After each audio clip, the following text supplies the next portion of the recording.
حضرت سفیان ثوری رحمۃ اللہ علیہ فرماتے ہیں کہ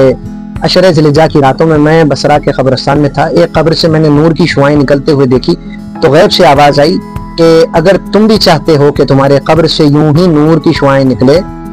تو تمہیں چاہیے کہ ذوالحجہ کے 9 روزے رکھا کرے. اور ان روزوں کے متعلق حدیث شریفہ میں ملتا ہے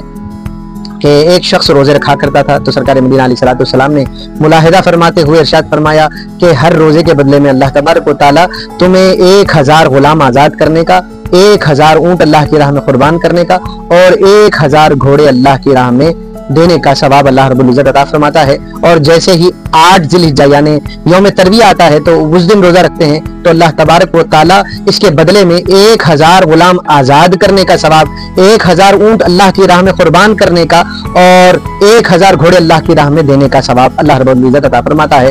سرکار دو عالم صلی اللہ علیہ وسلم نے ارشاد فرمایا کہ جب یوم عرفہ آتا ہے اور اس دن جو شخص روزہ رکھتا ہے اللہ تبارک و تعالیٰ اس عرفے کے روزے کے بدلے میں 2000 غلام آزاد کرنے کا ثواب اور 2000 اونٹ اللہ کی راہ میں قربان کرنے کا ثواب اور 2000 گھوڑے اللہ کی راہ میں دینے کا ثواب عطا فرماتا ہے. ایک واقعہ نزہۃ المجالس میں لکھا ہے کہ ایک بزرگ نے خواب میں دیکھا کہ قیامت ہو گئی ہے، قیامت قائم ہو گئی ہے اور دیکھتے کیا ہیں کہ اپنے دوست کے آگے 10 نور رکھے ہوئے ہیں اور اپنے آگے صرف 2 نور رکھے. تو فرمایا جاتا ہے کہ بتایا گیا مجھے کہ اس شخص نے، تیرے دوست نے